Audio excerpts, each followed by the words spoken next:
Hey everyone, welcome back to Steve's View. Today I want to take a step back and look at something bigger than the daily headlines. Strip away the noise, forget the side stories, and focus on one central question. Are we beginning to see cracks in the strategic alignment between the United States, Russia, and China?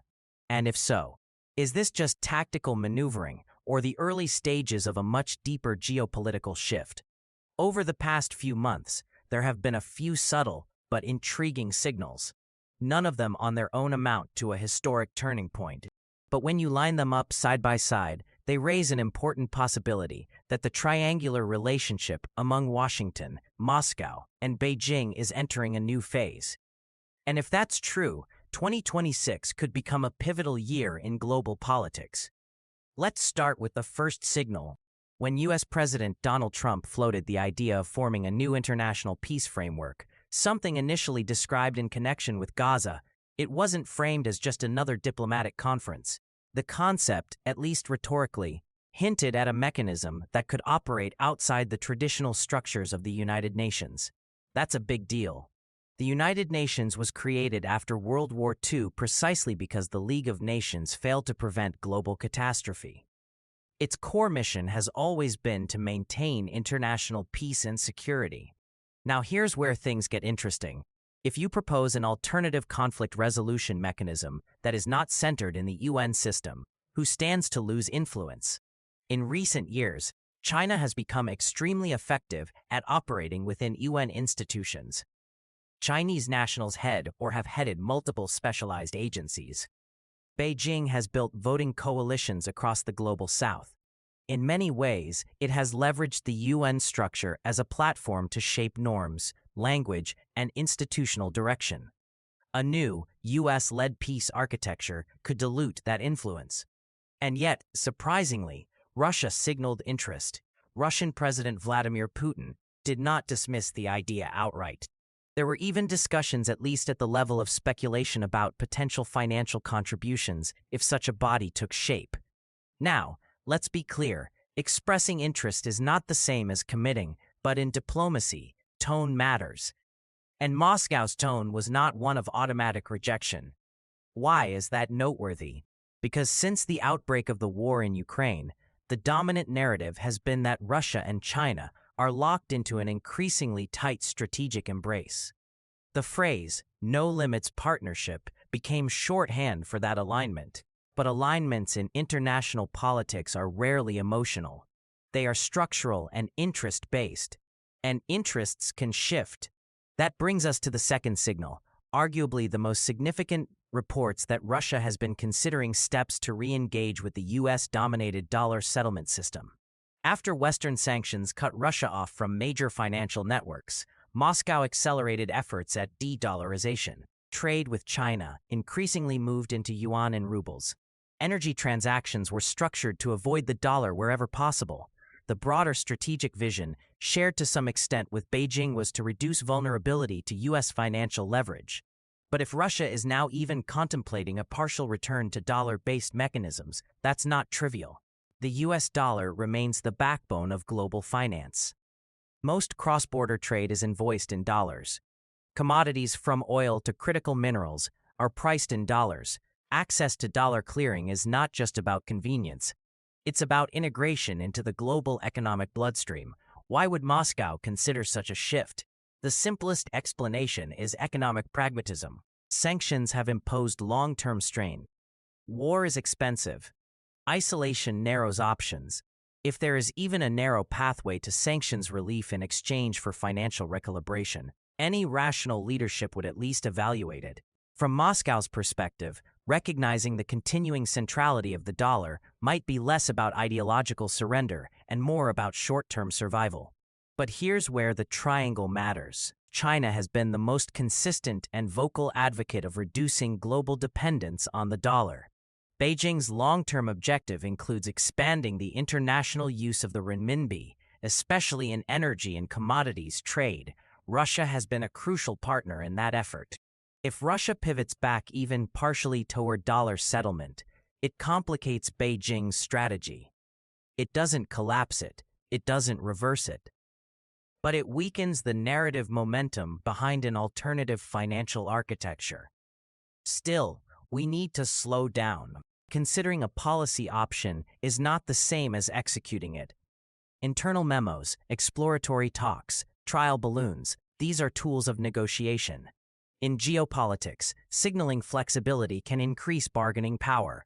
Moscow could be using the possibility of dollar re-engagement as leverage with both Washington and Beijing. It can tell China, we have other options. It can tell the United States, we're open to recalibration under the right condition. That's classic balancing behavior, not necessarily alliance rupture. Now let's examine the third signal. China's move to provide energy equipment assistance to Ukraine aimed at restoring infrastructure damaged in Russian strikes.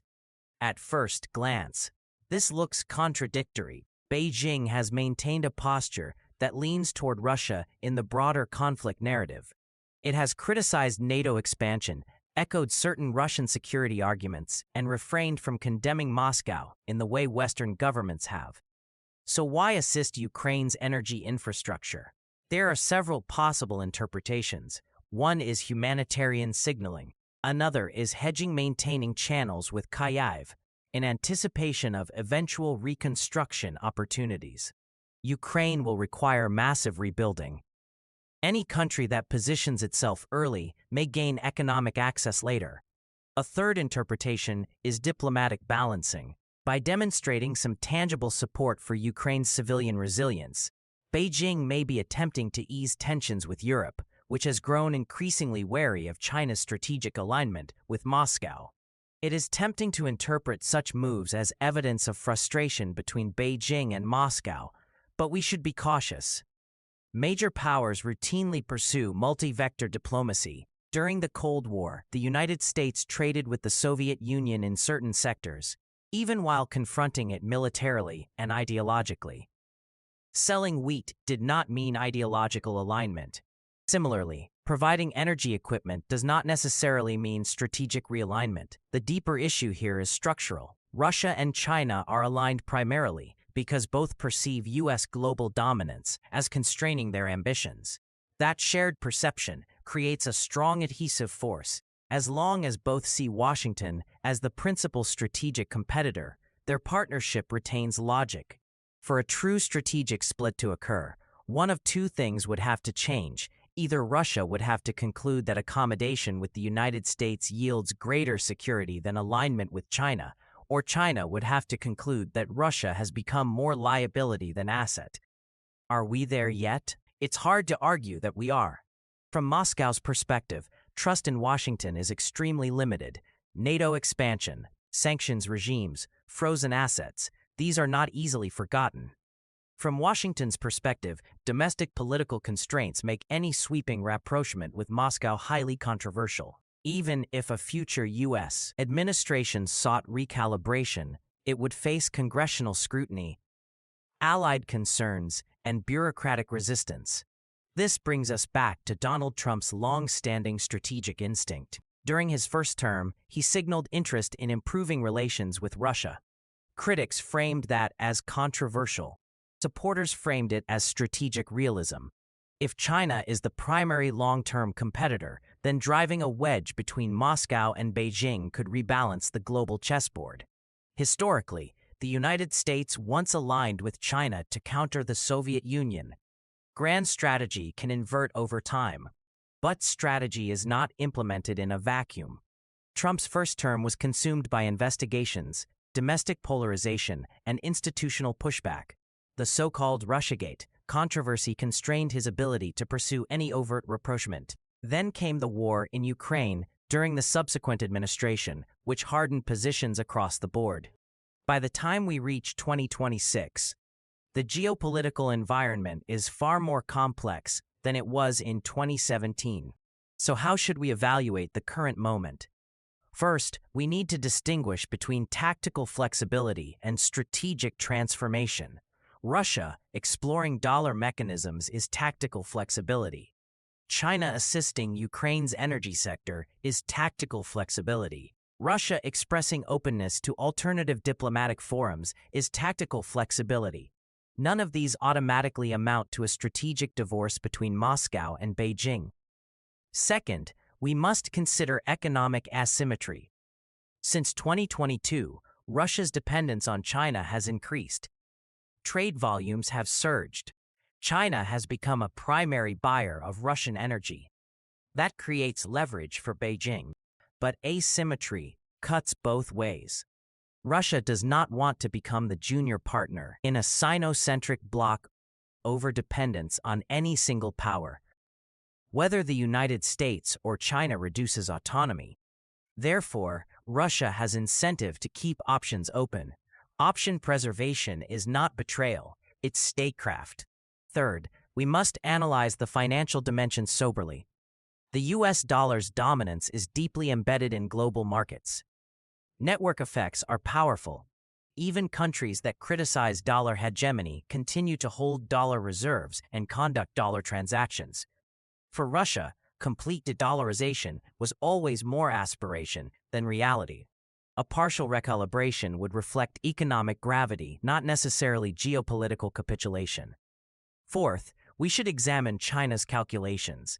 Beijing's long-term strategic horizon extends decades. It is building institutions, trade corridors, technology ecosystems, and currency infrastructure gradually. One partner adjusting tactics does not derail that trajectory. China can absorb short-term fluctuations as long as the structural trend multipolar diffusion of power continues. That said, it would be a mistake to assume that the Russia-China partnership is immune to strain. There are latent tensions, competition in Central Asia, differing views on Arctic governance, uneven technological capacity, and historical mistrust. The partnership is pragmatic, not romantic. If circumstances shift dramatically, say, a durable ceasefire in Ukraine combined with credible sanctions relief, Russia could rebalance westward to some degree, but that would require significant concessions and credible security guarantees, which at present appear uncertain. Ultimately, the most realistic interpretation of current signals is this: we are witnessing maneuvering within a fluid triangle, not the collapse of one side of it. Great powers are probing, signaling, testing reactions. They are maximizing short-term interests while preserving long-term optionality. That is not abnormal. It is how multipolar systems behave. If we look ahead, three variables will likely determine whether today's subtle signals evolve into genuine strategic realignment. The first is how the war in Ukraine evolves. A frozen conflict, a negotiated settlement, or continued escalation each produce different incentive structures. The second is U.S. policy consistency. If Washington presents a coherent, durable framework for engagement backed by allied coordination, Moscow may calculate differently than if U.S. policy oscillates with electoral cycles. The third is China's economic resilience. If China weathers structural headwinds and continues expanding trade influence, Russia's incentive to remain closely aligned increases. So what does all this mean for 2026 and beyond? It means we should watch carefully, but avoid premature conclusions. The temptation in political commentary is to declare turning points too early. A few headlines do not equal a tectonic shift, yet ignoring subtle changes can also leave analysts behind the curve. In international politics, alliances rarely explode overnight. They erode, adjust, and recalibrate incrementally. Sometimes what looks like loyalty is simply shared constraint. Sometimes what looks like defection is simply hedging. The triangle among Washington, Moscow, and Beijing is not static. It is dynamic equilibrium under pressure. If there is a strategic vision at play in Washington that seeks to separate Russia from China, it will require patience, credible incentives, and careful sequencing.